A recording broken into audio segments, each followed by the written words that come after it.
Everybody, bienvenue à l'Alliance Française. And I would like first to thank a few people that I recognize here. First of all, Yelena Furman, who is also connecting from the West Coast. Kemba, Maish, who's a long-time student and member at the Alliance. And even Oksana, who seems to be connecting from Florida. So, I'm glad you're all here. And those of you who, like Natasha and I, speak with an accent, today is the occasion to celebrate this accent with pride. So, or these accents in the plural with pride. So I have a few questions for Masha, but I must say I'm very thrilled and I'm very honored that she's with us today online because like Natasha mentioned, I was one of the interviewees for the book, and I'm so glad that she chose quite a nice first name for me, very French as well. So I will let you read the book. I highly recommend it, Parenting with an Accent. It's such a great book. It's fun. It's extremely well written. It reads like a novel, really. And so, you cannot help but everyone, even without an accent, you will understand the dimension of what it is with an accent, because accent is not only a linguistic thing, it's also a cultural thing. And so your accent can be what you eat, what you read, what you do, traditions, but also how you speak. So I have a lot of questions, like Natasha mentioned, but feel free to put your own question in the chat. And if they are similar to mine, I will make sure that you have the voice and the floor rather than I. Masha, my first question for you would be, is the classical one. I'm sure everybody asks you that, but what prompted you to write this book? Oh my goodness. Well, first of all, I just want to say I'm so grateful to be hosted by your organization. Thank you, Natasha, and thank you, Sarah, for inviting me, and also for being such an amazing interviewee.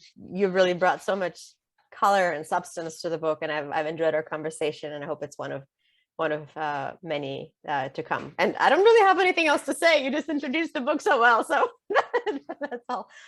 No, I'm so excited to be in conversation with you. One thing I will say, I do not speak French. I did at one point in graduate school learn to read it and to read academic texts without a dictionary somehow. And that knowledge was acquired very quickly, and then it was lost just as quickly.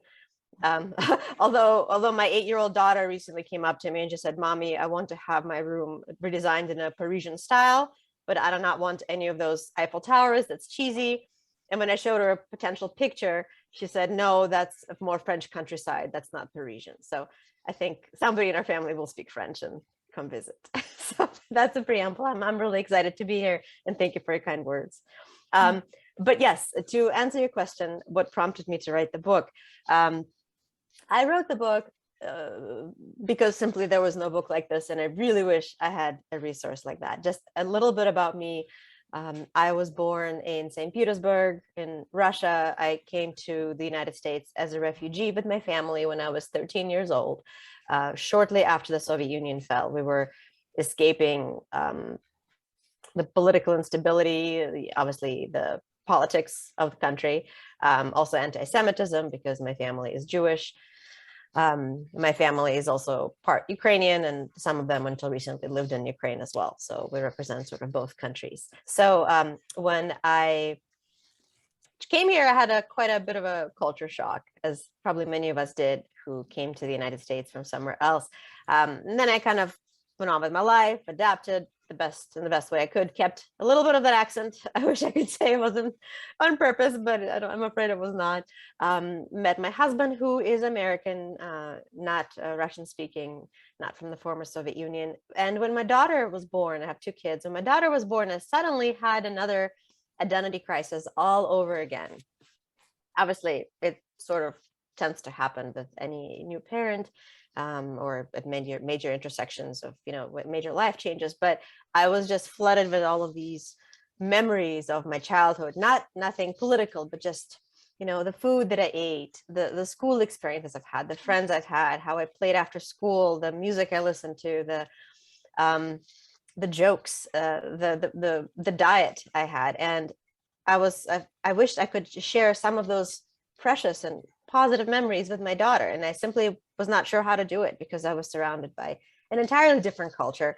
I tried to connect with a lot of English-speaking American-born moms who were around me, and I felt like I didn't really have much to connect over necessarily beyond, how did your child sleep last night? Very badly. How do you feel about yourself? Horrible. Do you have a nice daycare you like? No. So there was a lot of that identity confusion. I wish there was something for me to relate to and to kind of commiserate with. I wanted to understand what language to speak.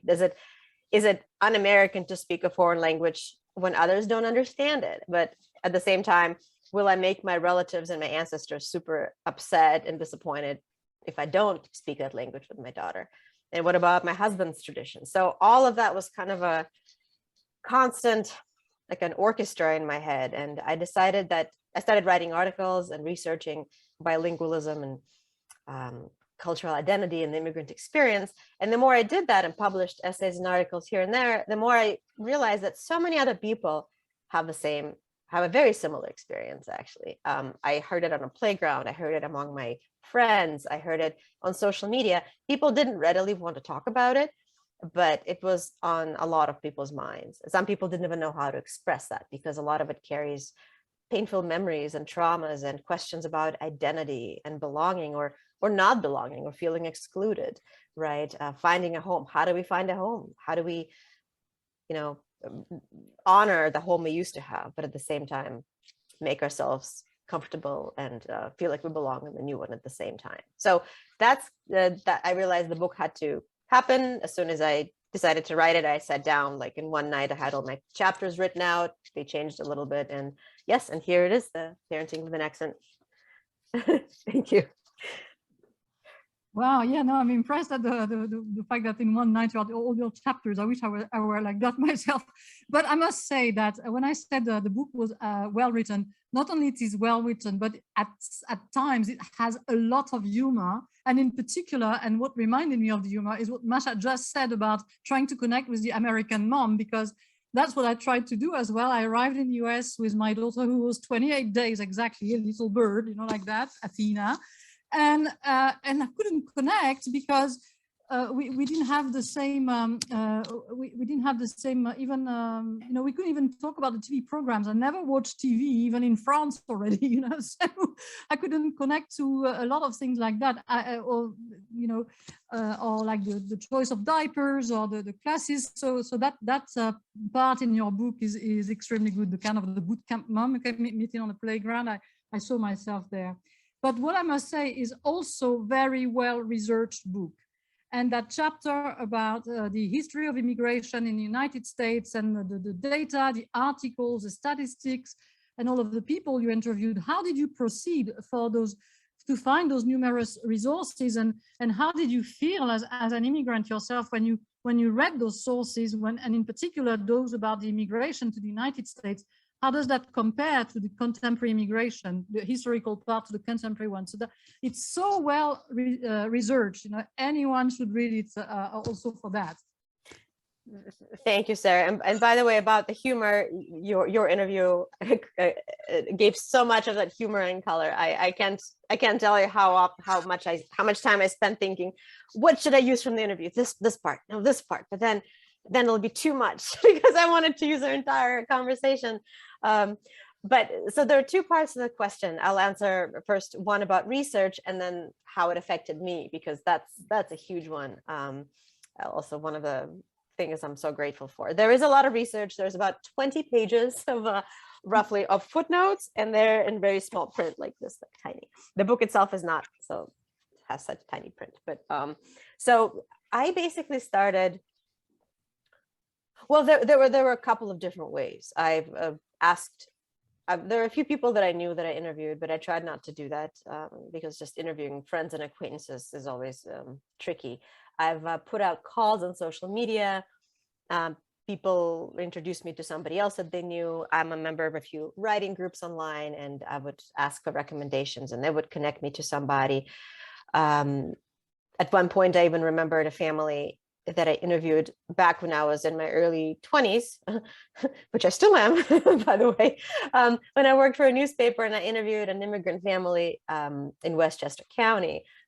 And I tracked that person down like many years later, and we didn't end up using the interview, but just try to use all my resources. And of course, fundamentally, I needed to have the latest research. So basically what I did is I realized what fields I wanted to focus on to make it a helpful book, a useful book, but also an interesting book. And to me, the things that I wish I knew would be, questions about bilingualism, how to raise your child bilingual, or at least a little bit bilingual and not screw it up, or not feel like you were screwing up.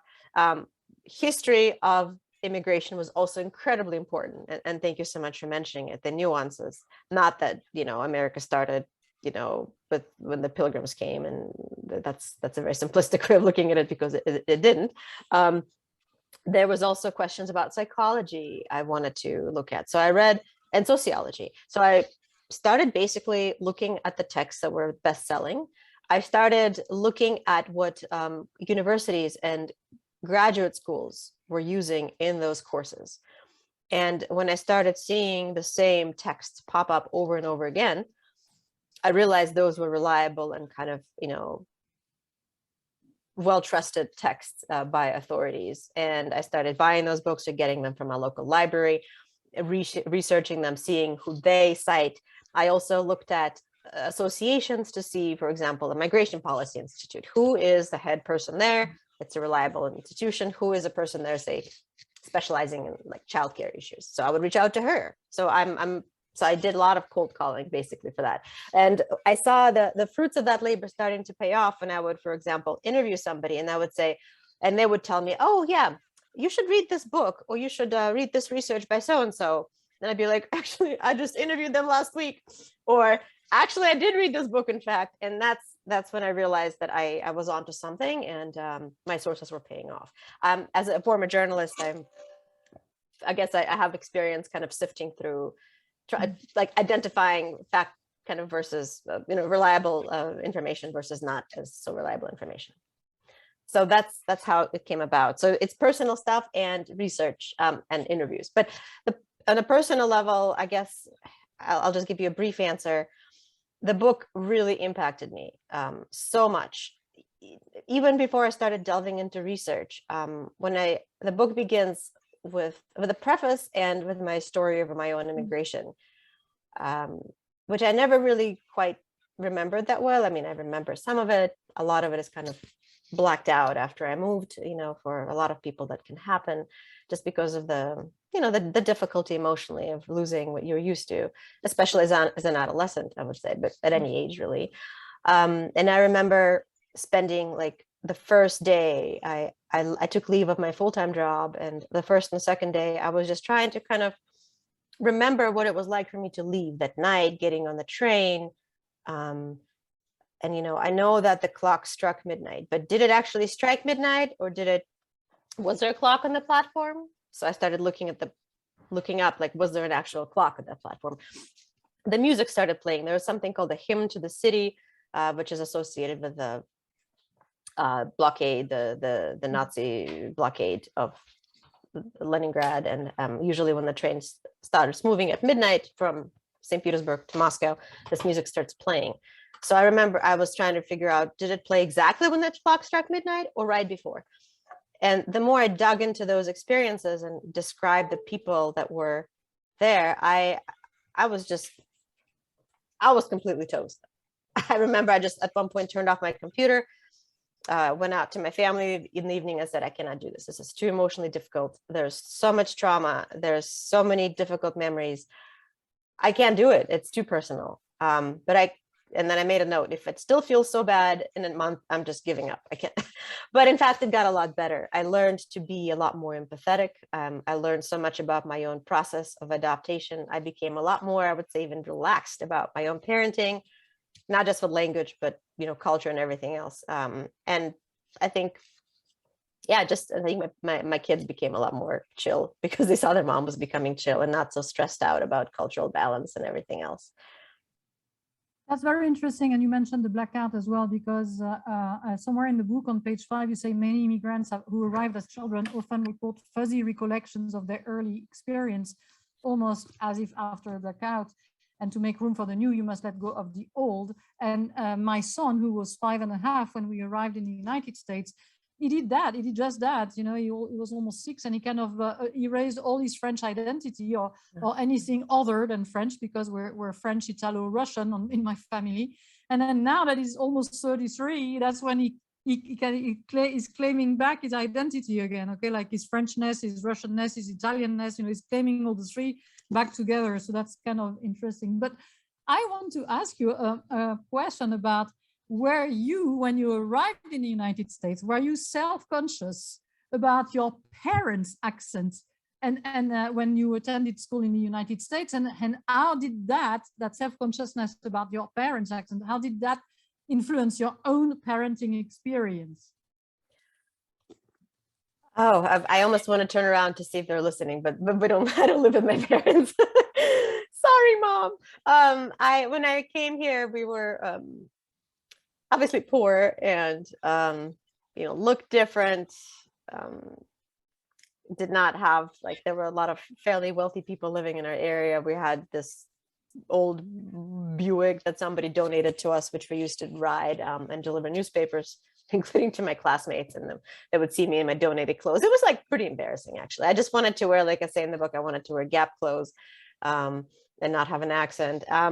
So I was actually quite embarrassed of my parents' accent. I remember even walking further away from them in public and feeling embarrassed of the accent that they had and of the awkwardness that they had.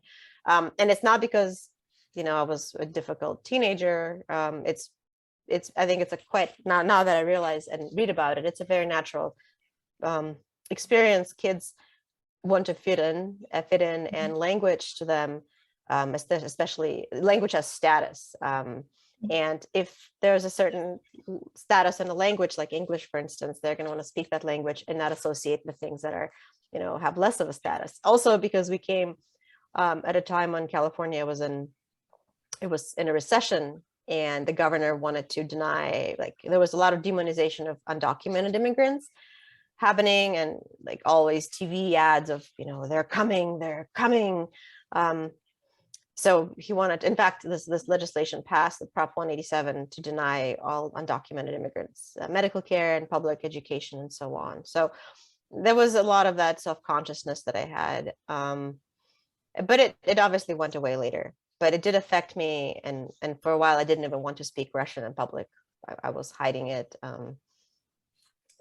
I was just trying to learn English better and lose the accent and write sad poetry in English. But at the same time, I still kept reading Russian poetry back home. So yeah. Yeah, it is interesting how our children can, you know, really speak, because my children, as I said, they have decided on 3 words that will tell anyone that I'm not American. And it's a little bit like the Dutch, you know, during World War II could recognize anyone who wasn't Dutch because there was one word that only the Dutch can actually pronounce very well, you know. So that was what. So that's kind of interesting, as they really want to belong, like you said. And then French didn't have any status, just like Russian didn't have any status, and certainly. That is, you know, and when I used to go to church, you know, I still go, but I used to go with my kids to the Russian church, and they would absolutely hate it, you know, that we were all speaking Russian and they couldn't understand anything either. So that was kind of funny. One of the things you also said in your book is when you held your baby in your arms, you kind of addressed her immediately, starting speaking Russian to her, saying that it was the most intuitive way to speak to her. In my case, it was both French and English, which is the 2 languages I've been speaking since I was born. And so it was not just French. It was basically, it was French for my son because I was in France at the time when he was born, and then it was in English here because Athena went, you know, 28 days we were in the States, so I spoke English right away. Did you encounter in your interviews multilingual immigrants who could not choose one specific language like you have done to speak to their children? Wow, I just want to say that's an amazing experience, and especially because you speak four languages, right? You also have Italian and Russian. Italian and Russian and German. German. Oh, sorry, 5. That's amazing. Yeah, I have. I'm not sure about choosing one. I think I did speak to families where there were people from India that I spoke to who tend to have, multiple languages that they use. But typically they spoke, one family actually wanted to speak only English, even though the both of the husband and wife, they both were from India, from the similar area, because they thought that Bengali, which is what they grew up with, didn't have status, and they were all both in science, and they didn't feel like forcing or imposing that language on their child as she was little. They thought, well, she's growing up in America, she'll just, it'll just come to her, we're just speak English between ourselves and she'll just pick it up naturally. And if Bengali happens to be of interest to her later, we'll do that. So that was not so much the choice, like a deliberate choice, but it wasn't really an issue for them. I did also interview families where one partner spoke one language and the other spoke a different language. And typically, a lot of times they spoke English at home, but quite a few times there was an effort to divide the languages. So one example I gave, actually, a couple from the DC area. The dad speaks Russian. He is Ukrainian, but he speaks Russian because that's what he grew up with.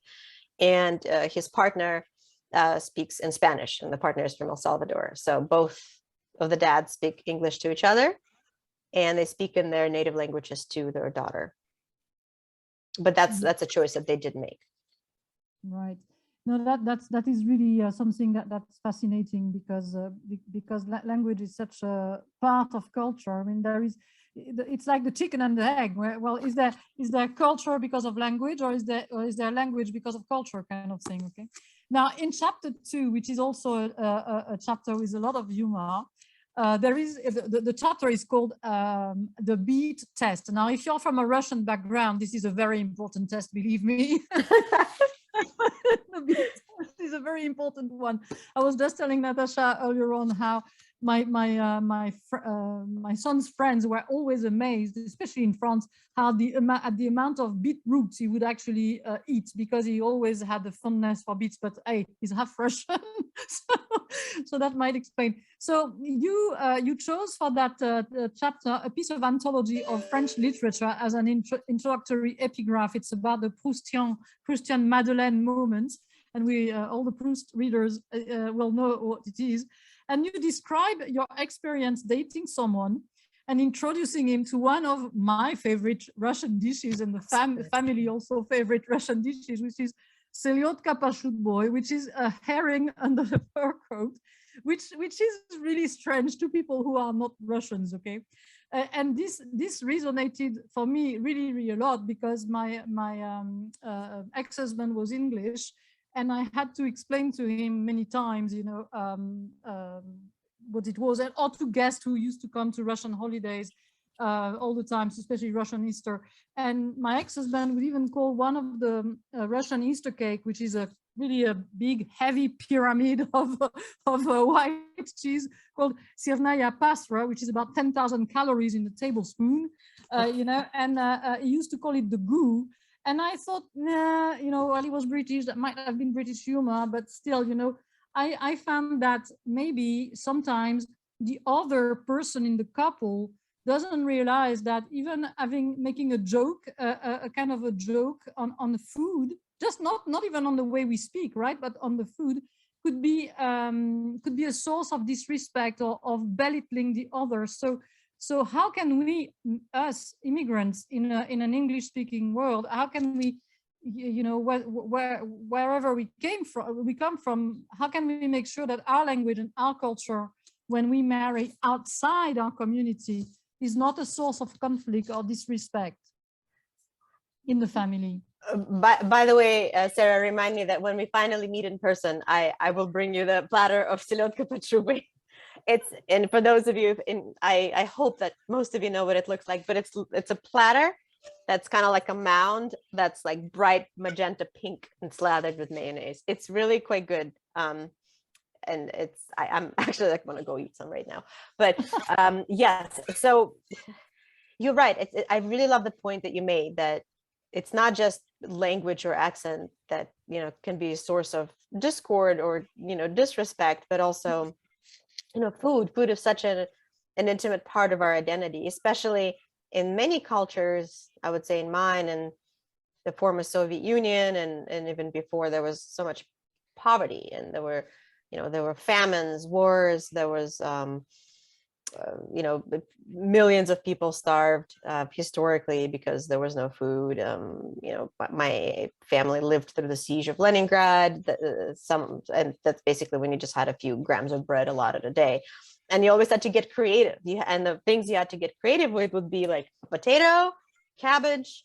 Even before the Soviet Union, like people ate cabbage, like an onion, and occasionally some meat if you were lucky, and beets, of course, too, and some canned fish or whatever. And in fact, when the pandemic started, I was like, oh, maybe the pandemic is only going to last for 2 weeks, so why don't I tweet out some 5 ways you can use your canned fish, because people from that part of the world know it. Of course, it lasted much longer.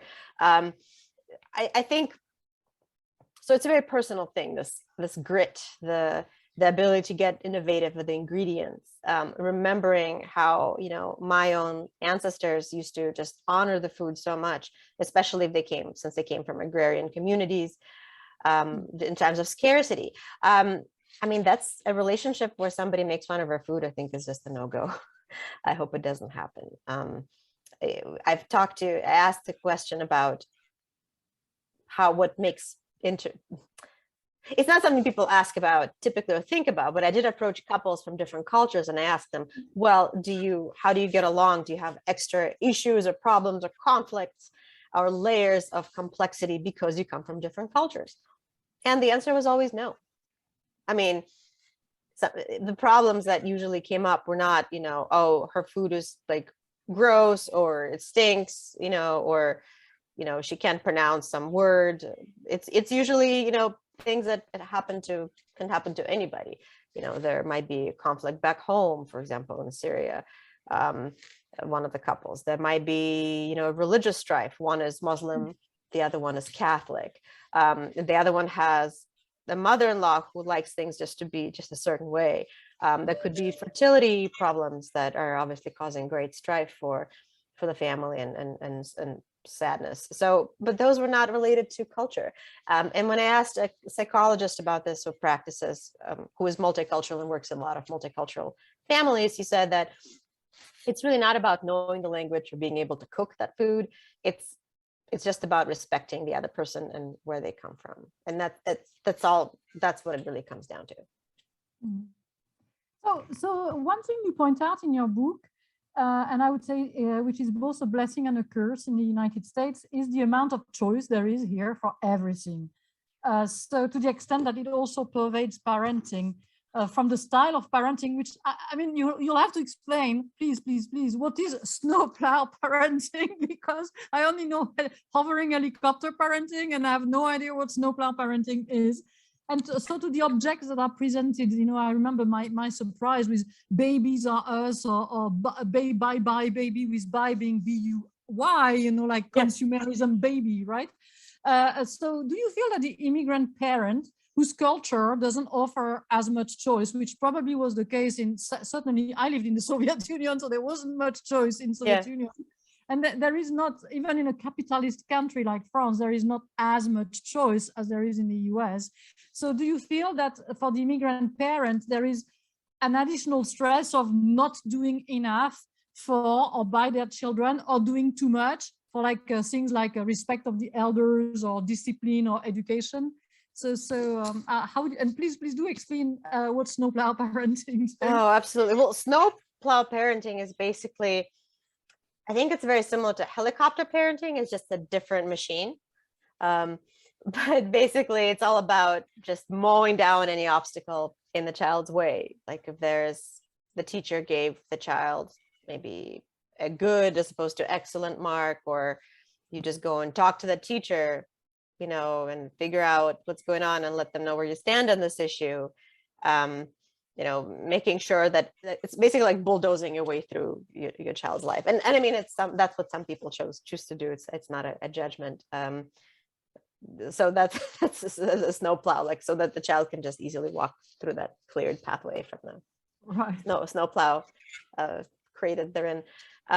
Yeah, so I've encountered so much. I think I've been just stumped by choice ever since I moved here. A lot of the choices I just remember as an immigrant coming to the grocery store and getting dizzy. I would have to leave because I've never seen such abundance of cheese, grated cheese. I was like, why can't Americans grate their own cheese? Why do you sell grated cheese? And why do you have so much cheese? Diapers. Well, if you need to buy diapers, why are there so many different brands? How can they possibly be different? And of course, that translates to a lot of questions. So it's a blessing and a curse, like you said. There's so many different ways of parenting, even just for American born parents themselves. There are all these different parenting approaches that they have to choose. And in fact, research shows that instead of turning to our own ancestors in the United States, American mothers, for instance, tend to turn more to experts like the American Academy of Pediatrics, blogs, or other experts, like expert podcasts and so on. I think there's like Dr. Becky now is popular, and so on. But we're in a lot of other cultures that, for example, mine, and maybe ones that didn't have this, weren't as connected to the internet and just had one parenting book, which was Dr. Spock's translation, and nothing before that really. We just look to our ancestors. Sometimes we didn't even have a choice. We'd look to our mothers or grandmothers and follow those rituals. So of course it creates this like stress about, am I doing enough? Should I give more things to my child? What exactly is a baby swing? Why do I need to have this drying rack for the baby bottles? Why can't I just let them out to dry? Why does it need to be green and like spiky when you dry them? Or like, why would you need a bottle sterilizer? Can't you just boil the darn things and sterilize them? But eventually you start seeing that they're kind of nice, right? And they're there for a reason. It's kind of, I interviewed for this a really hilarious, but also really distinguished sociologist, was a presidential professor of sociology, Philip Kassenitz. He wrote Inheriting the City, focusing on immigrants, like kids of immigrants in the New York area. And he calls it picking and choosing. It's challenging, to pick and choose. You basically, as an immigrant parent, building your own family and building your own future, you're in this unique position where you can take what you want and then leave what you did not want from the culture. So you are picking and choosing, and it can be very confusing at times, but at the same time, it's very empowering and it has lots of benefits. Not the least of which is something he calls second generation advantage, where because of the picking and choosing and certain traditions, the kids of immigrants tend to do, better at school than a lot of their peers even, or definitely than a lot of their parents. And that goes along with graduation rates from high school and college, home ownership rates, and so on. But the generation after that tends to even out with the native born population. That is such a sad way, because this morning I was on the phone with a friend in Paris. We were at university together in Sciences Po, and we were exchanging news about our respective children, etc. He's like an uncle to my kids, and I'm like an auntie to his. And we were, and he's from a Moroccan Jewish background. And so we were talking about, and his wife is Vietnamese, okay? So it's also a multicultural thing. So we were talking about how children in the US and in France, coming from immigration background, they seem to always succeed. For those of them who work really hard because the parents push them. And I know in the States a few years ago, I read the book about the tiger mom, and I was thinking, well, my dad was kind of a tiger dad, because there was no way I could come. I had to be 1, 2, and 3. And in France, you have a report card and they classify you. Okay, if I was 4, 5, and 6, I did came once as 6. Oh, that didn't work very well. So do you think that immigrants' parents and their children have more resilience and put more emphasis on education than American parents? Absolutely, and it's obviously, it differs depending on what the level of education is for the parents themselves and the environment in which the kids are growing up. Because obviously, if you have a family where, both of the parents are immigrants, but they have kind of a fairly well-paying white-collar jobs and they can hire a variety of tutors, the outcome is going to be different than, say, somebody who comes in maybe with a minimum level of education and works multiple jobs. And cannot afford to, have those extracurricular activities or even time to take the kids to those activities. But still, compared to, the demographic that they're in, the kids still do better. And education is sort of like the immigrant's currency. And the trend is from research is that even if the parents themselves are not quite as educated, they still push their own kids to be educated. And a lot of it, and we have a lot of networks to do it, and we're interconnected, we exchange information. Oftentimes the success, according also to Philip Cassinus's research whom I just mentioned, it has to do with kids often living at home past the age of 18. So that allows kind of a sense of savings and support, as opposed to fleeing the nest as soon as the child turns 18 and then, see you at Christmas, bye-bye, right? So a variety of different factors, but in order to succeed, like definitely, actually a personal note, my parents did not know that I left my full-time job to write this book full-time for a while. I still pretended that I couldn't pick up their call because I was like on a client meeting, because I did not become a lawyer or even though I really tried to become a lawyer. It didn't work, or a doctor or an engineer. But eventually, actually, once they realized that, yes, I've always wanted to write and I've never had very, I would say practical jobs, they actually were incredibly encouraging with the book. They helped, motivate me. My mother would be like, well, how much have you written today? How many chapters? Right? Do not sit with a laptop on the coffee shop. Somebody might come and steal it from you. Make sure you're backing things up. It's very practical, and they helped me recreate a lot of memories that I asked them about, and kind of about my childhood, about how we grew up, and they were just the biggest cheerleaders of this project, which goes to show, of course, that things can change, and a lot of times the stereotype is maybe just a stereotype and nothing more. No, that's very interesting. What you say about the doctors, the lawyer or the engineer, because really, I had to go through the same thing, and so I remember having to tell my dad, well, because he had, he was married multiple times and he had many kids, and I said to him, well, you already have all this army of doctors, I can be something else. So that was kind of interesting. He himself, of course, was an MIT trained engineer, so you can just imagine the pressure that I had growing up. So that was kind right. of oh my goodness, at least become a podiatrist, right? Or podiatrist. I'm not saying at least. It's a very highly respected field. But yes, they've actually been promoting the book and telling all their friends about it, and making sure that they get a copy. So I feel very lucky, even though I'm not a JD. Yeah. So what means did you personally adapt or decide upon to maintain your native language in your children's life, and has anything changed since the book was published? It's so in the beginning, I tried to speak to both of my kids exclusively in my language when they were born. I was, as a first-time mom, I was surprised that as soon as they were I just thought that just because they hear me talk, they will just automatically just absorb it like a sponge, right? And be fluent and recite Pushkin poems back to me. But of course, it doesn't work that way. And I think a lot of immigrant parents learn this very quickly, because once the kids enter an American and English language environment, the majority English language environment, they want to be like their peers, and they really just, English just takes over. So I had to figure, it was kind of a growing pains for me, but also forcing doesn't work.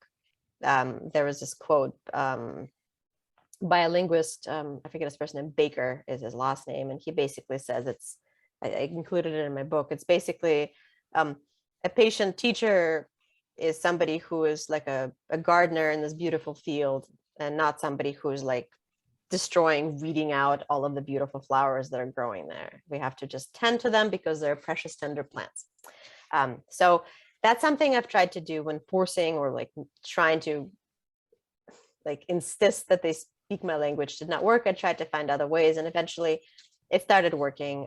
The ways I use it, just speaking as much as possible, making sure they speak as much as possible, making sure that they have exposure outside of the home, like they see my parents, you know, now that we live a little bit closer, it's a little bit easier, but speaking with other native speakers is critical.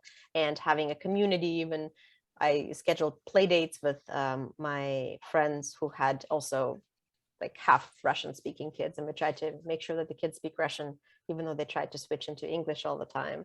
And even, you know, people say TV videos, audio is not good, but it's actually really helpful. Also, it just can't substitute actual conversation with an actual person. And of course, reading just cements that language knowledge. It exposes a person to the written word, and just the process of reading really bonds you with the child. I taught my daughter to write in Russian as well. With my son, it was a little different because it tends to be harder for the younger child to learn the language, because the older one brings it English from school. In the book, I compare it to glitter. Like glitter is all over the place eventually. Even the mom is said to speak more English with the youngest child when the oldest one speaks English more. So it's kind of unfortunate, but that's just the trend. My husband also doesn't speak my language, so it's a little bit trickier. So I can't say they're completely perfectly bilingual, but they speak it. And since I've written the book, they started attending Russian classes in an environment where people also, a lot of people are Russian speakers. So it makes it seem less weird to them. And they socialize in Russian, and they realize it's okay, and they're not weird for doing it.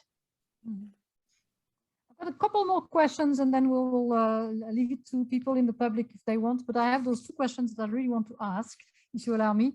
So in the United States, in the last decade, and just a little bit more, there's been a growing trend of dual language immersion programs. Like, you know, American parents, they will put their kids to the Chinese school or the Spanish school, you know, and they themselves don't speak either Mandarin or Spanish.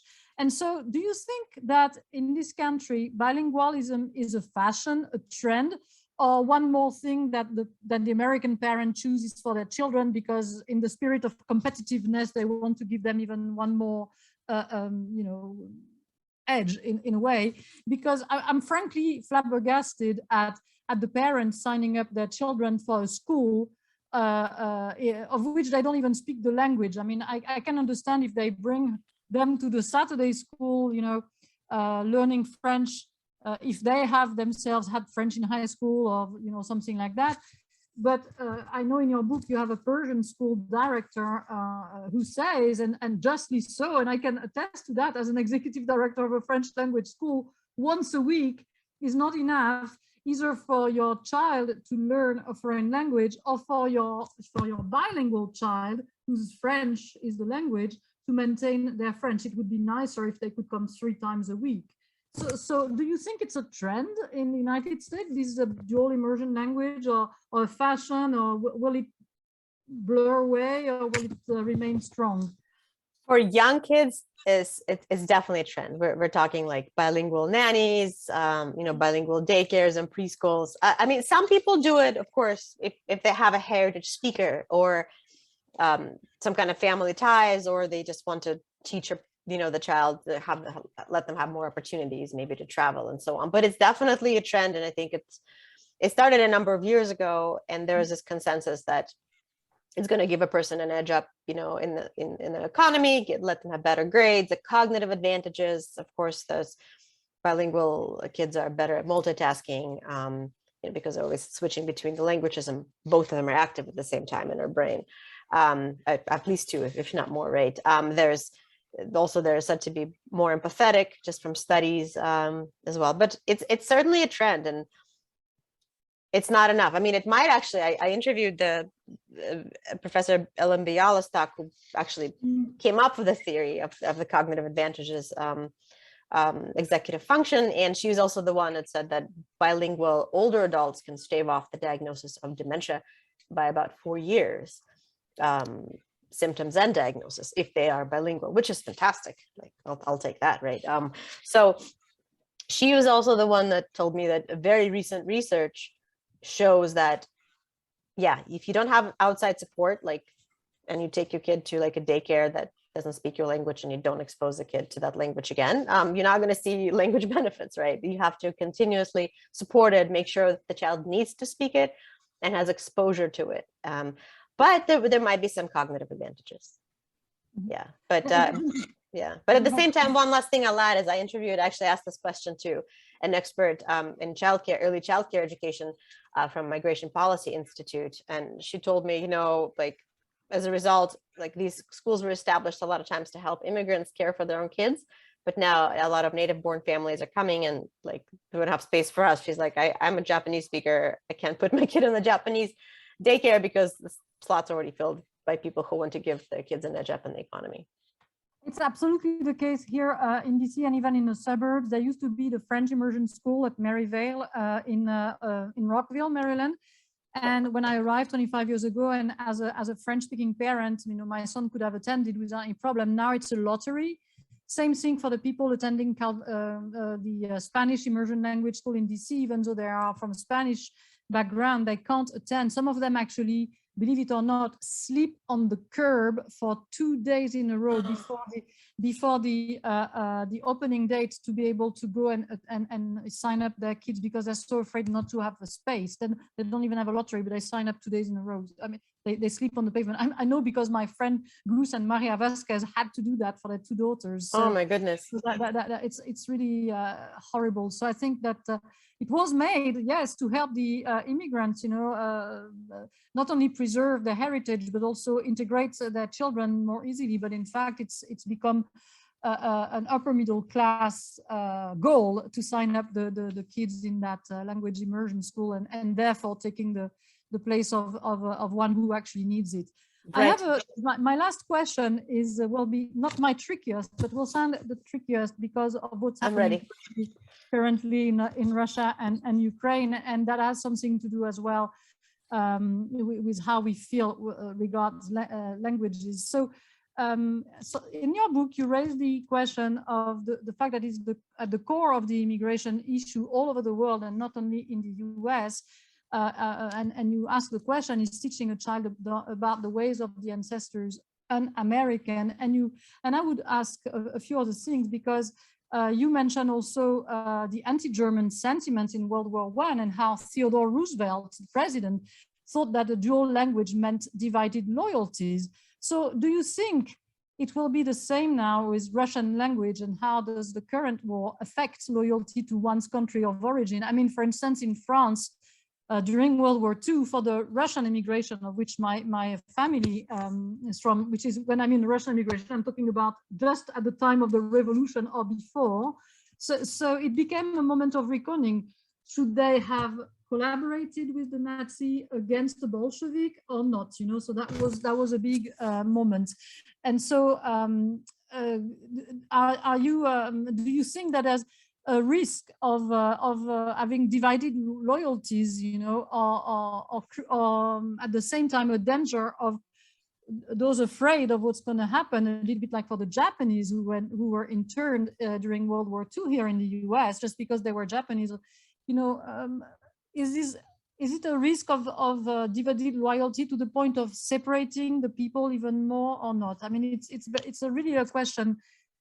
Sometimes, I mean, I'm not going to hide the fact that since the beginning of the war, I have myself felt schizophrenic, because I am dual citizen, French and American, but I have family coming from Italy and coming from Russia. So it's a horrible, horrible feeling, and I'm sure you know what I mean. It's been a constant source of discussion for me and my friends, whether they're from Russia, from Ukraine, or from Moldova, or from Belarus, or from Georgia. I wish I could answer that question. What I tell my own children and myself, and my whole family who is struggling, with what's happening right now, and how can you not? That hopefully the language and the culture will persevere, because it's so much more than this moment of what's happening, without going into a political discussion. And hopefully the beautiful legacy of the culture will be able to kind of get through it and survive.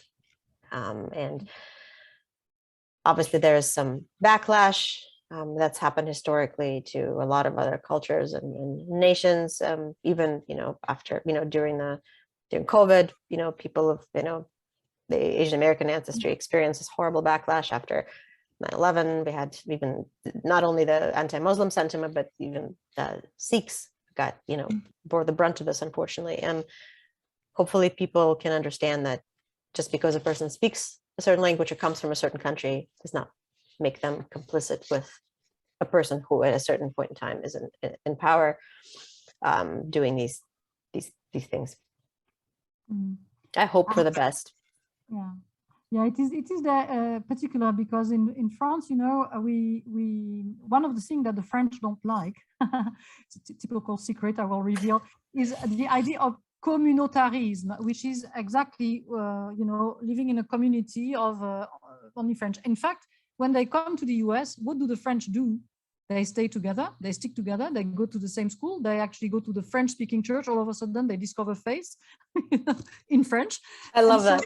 Yeah, and so all of a sudden, they develop this community spirit which they've never had before, and against which they fight within France, because it's part of the all of the, we're having presidential election in France this weekend, right? And all of the presidential candidates, they all are fighting against this communautarism, idea, this concept of a community. So that is why it's so important. But one of the quotes, and I will let the floor to everybody after that, I want to say that you used as well as an epigraph by Amy Chua is, do you know what a foreign accent is? It is a sign of bravery. And I loved that quote so much, because I thought, like, this is the best way to celebrate, the diversity and the richness that brings the diversity, and the fact that we should never be ashamed of our accent. We should actually wear it as a sign of pride on our heart. And I saw a couple of hearts coming up there, and it's such a good quote, definitely. If any one of you, yes, I see Nicoletta, maybe she has a question, she's raised her hand. So please open up your microphone if you haven't written any question in the chat, and just speak out. Don't be shy. It's a celebration of accent. I personally really liked what you, Masha, said. Oh, I'm sorry, someone just spoke.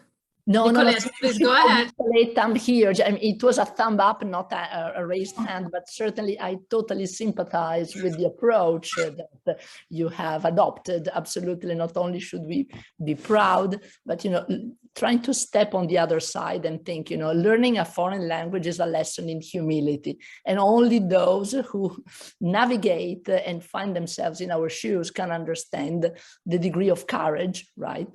That one has to adopt. Absolutely. So, I mean, I think certainly we have to celebrate, and in a global world, accents should be a thing of the past, or maybe a way of acknowledging that we all have an accent, because as you, Masha, have clearly explained, and also you, Sarah, accent is not just a linguistic element, but a sign of uniqueness or of typicality of a culture, but it's one among many. Who decided that there's a hierarchy of accents? I come from Italy, and even within regions, not all regions are created equal, right? So of course, historically, the Tuscan accent would be the most prestigious. I have a Sardinian last name. I grew up in Verona. The Veneto region is always connoted as the place of poor people, uneducated, and drunkards.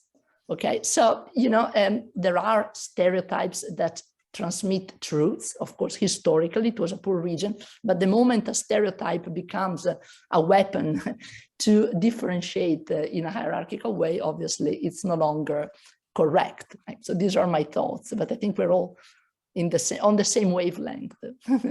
Thank you for a wonderful. Thank you. And it's true, even in France, the Parisians are so proud of themselves and their accent, which in fact sounds very vulgar. and they despise the people from the Southwest, like my maternal family, who have a more like a singing accent, saying all the letters. So it's the same in every country. Natasha, you had a question or a comment? I just wanted to say, well, thank you so much for absolutely fascinating conversation. And I really like what Masha said about how you need to make, as a parent, you need to make sure a child needs to speak a language. And I feel like you don't need to pressure, but you have to find ways for him to feel the value of the language, right? And maybe talk to a parent or a person who doesn't speak English, and that way encourage him or her to learn the language and progress. So I have just out of curiosity, did you see yourself speaking more or less of Russian as your kids have been growing? Well, that's a great question. As they kind of ventured out into the English speaking world, I started speaking a lot more English to them.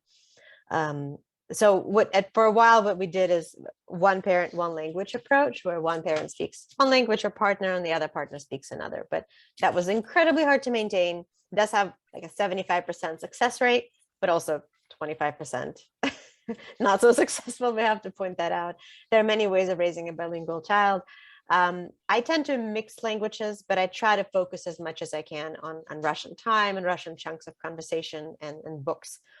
But sometimes I've even, like, the tricky parts at points when they did not want to, when they were very little, there were times when they did not want to read books in my language. And I found a way, I tried to experiment and find different things, up to the point of saying, do you want to read this book or that book? And if they showed me a Russian book, I would say, are you sure you want to read that? Like, it's not that interesting. It's really boring.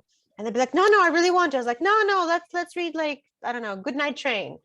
So have them do it on their own volition, so to speak, and be a little bit sneaky. But I speak a little bit less, but I try to remind myself to speak more. And now that they're older, I've had times, even before the pandemic, I would go to, say, a park with my daughter, and she would hear another Russian speaker and spot them before I could do it, and come up to them and start chatting with them in Russian. She has, a bit of an accent, although not actually so much anymore. I think she sounds pretty, I wouldn't say native, obviously, because she's not, but she speaks pretty fluently, and sometimes even reminds me to speak it when I respond in English. So that's always surprising to me.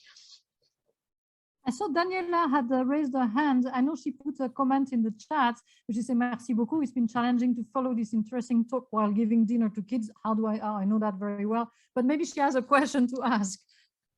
Thank you so much. I look forward to read the book. Hello.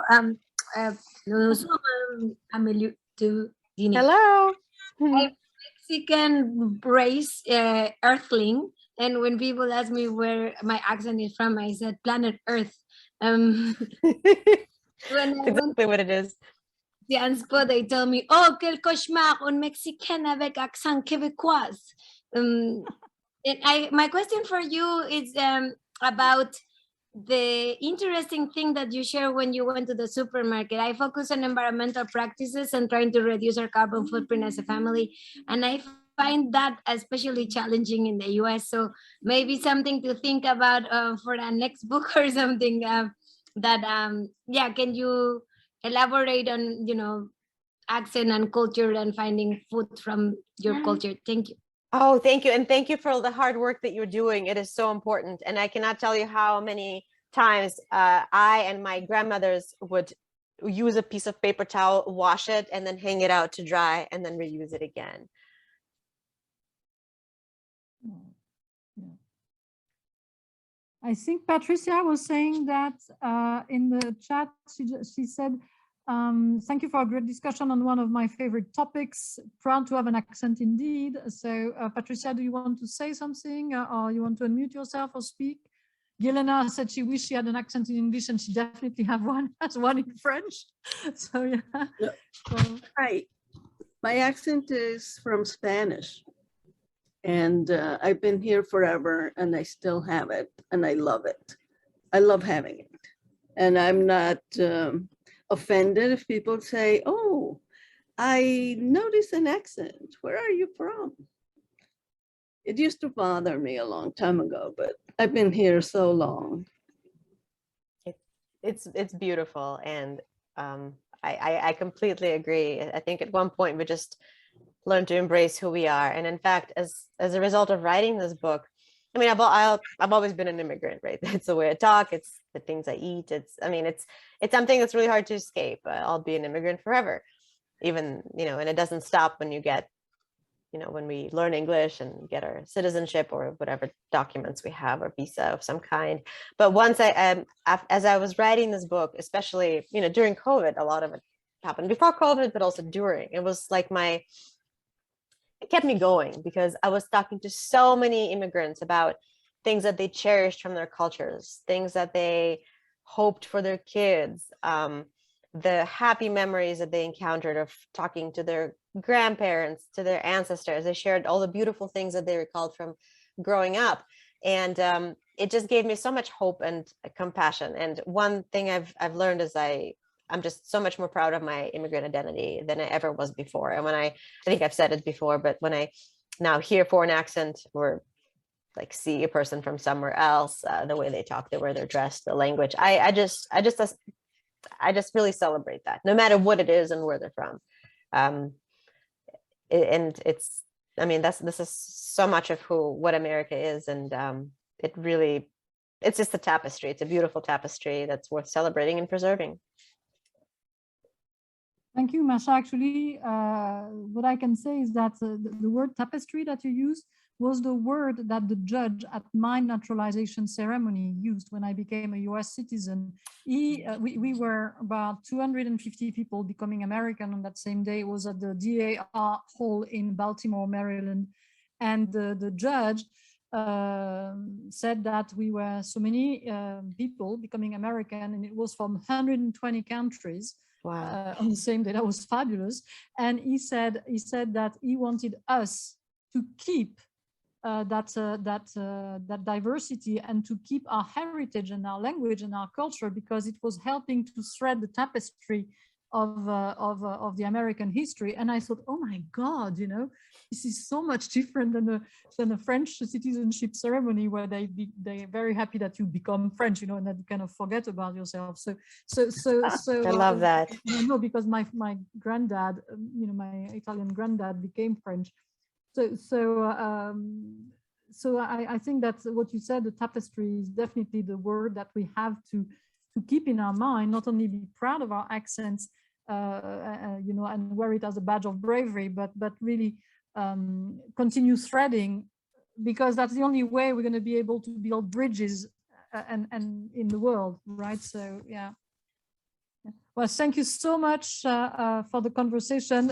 Please read the book, Parenting with an Accent. It's a delight. It's absolutely a delight to read. You'll love it. I enjoyed it. I enjoyed the conversation with you, Masha, tonight, and the interview we had, but I really enjoyed reading the book, and I will recommend it to a lot of people around me, including my own daughter, for when she has kids. Oh, thank you. I'm first of all, if I may say, I never get to say it, but hearing especially Natasha say, can I just say this word? Voila.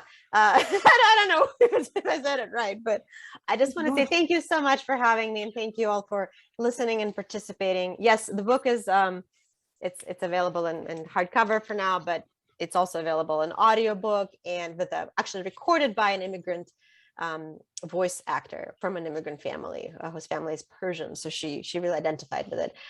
It's also available in e-format. There's actually, this month there's a sale. I think it's only like $3 for an ebook, like on Nook or the Amazon Kindle. So if it's also available in most libraries if you don't want to purchase one. But yes, I'm there for any questions. You feel free to reach out, and I'm just really grateful for this opportunity. Thank you, Sarah. Thank you, Natasha. Yeah, and I hope we can have you in person when we reopen in person. That we can organize a workshop with immigrant parents, with you at the Alliance. That would be nice. I would love that. I would love to just listen to you all talk and just not say anything. Listen to the accents. Thank you so much. You're welcome. Thank you, everyone. Bye-bye. Good night. Bye. Bye-bye.